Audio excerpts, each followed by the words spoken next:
રાજુભાઈ પેલા નીંદી નાખું કે નીણ વાટી નાખું? પેલા છે ને હું પૂછું એનો જવાબ દે એટલે મને ખબર પડે કે તારી પાસે કયું કામ કરાવવું. શું છે બાપા કયો ને? ના ના, રોજ એક ને એક વાતની મારે તારે લપ કરવાની. સવારે ટાઈમે મૂલે તો આવી જવું જોઈએ ને. 10:30 વાગ્યા. મને ખબર છે 4-5 થી મારે મોડું થાય છે, પણ હું હાંજે થોડુંક મોડે ઉઠીને કામ કરીશ. એમાં એવું છે કે મારા છોકરા છોકરીને અત્યારે પરીક્ષા આવે એમ છે, તો બિચારા વાંચવામાં નવરા ન હોય એટલે છોકરી છે ને સુલાનું કરી ન થકતી, કેમ કે એને વાંચવું પડે. એટલે હું રાંધું છું ને એમાં મોડું થઈ જાય છે. છોકરાઓને પરીક્ષા આવે છે, ઘરમાં ખાવાના ફાફા છે અને છોકરાઓને ભણાવવા છે. તમને બધાને એમ જ છે ને કે મારા છોકરા કમિશનર થઈ જાય, મોટા ડીએસપી થઈ જાય.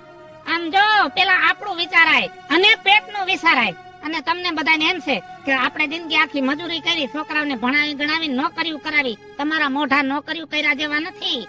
મજૂરી કરાય. કામ ધંધો કરો ને તો જિંદગીમાં 2 પાંદડે થાય છો. ભલે વાંધો નહીં, તમારી વાતનો વિચાર કરી, પણ અત્યારે પેલા નીંદવા માંડું કે નીણવાટ નાખું? નીણ વાટી નાખ. આપણને એમ કે ગરીબ માણસ છે તો 2 રૂપિયા રડે, પણ આને ન હોય.